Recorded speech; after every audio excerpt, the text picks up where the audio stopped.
Zion Williamson maghihiganti sa papalapit na season.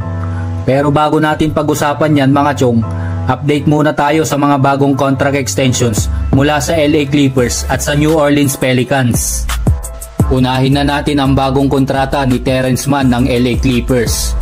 Nito lamang napag-alaman natin na pumirma siya ng 3 taong extension na nagkakalaga ng $47 million. Noong nakaraang season, si Mann ay naglaro ng 71 games kasama ang LA Clippers, ang pinakamarami sa kanyang karir, kung saan nag-a-average siya ng 8.8 points, 3.4 rebounds at 1.6 assists kada laro. Ngayong wala na si Paul George na pumunta na sa Philadelphia at si Kawhi Leonard naman ay nag-aalaga pa sa kanyang tuhod, malaki ang tsansa ni Mann na mas magpakitang gilas sa darating na season. Mukhang ito na ang pinakamalaking pagkakataon niya para magkaroon ng mas mahabang playing time sa Clippers. Sunod naman ay ang New Orleans Pelicans guard na si Jose Alvarado na nag-extend ng kontrata na nagkakahalaga ng $9 million sa loob ng 2 taon. Si Alvarado kilala sa kanyang walang sawang energy sa court at ibang klaseng pag-i-steal ng bola. Ay magiging kasama ng Pelicans hanggang 2025-2026 NBA season at may option pa siya para sa 2026-2027 season. Nag-a-average siya ng 7.1 points, 2.3 rebounds at 2.1 assists sa 56 na laro noong nakarang season. At umabot pa siya sa ika-6 na pwesto sa NBA 6 Man of the Year voting. Sobrang mahal siya ng mga fans dito dahil sa kanyang hustle at effort sa court. Kaya't excited ang Pelicans na makita kung ano pa ang maibibigay ni Alvarado sa kanilang team.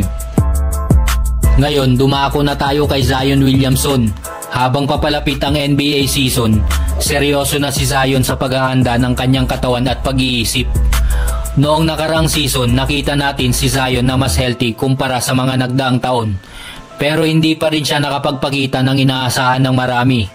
Nag-a-average siya ng 22.9 points, 5.8 rebounds at 5 assists kada laro. Mas mababa sa kanyang career averages.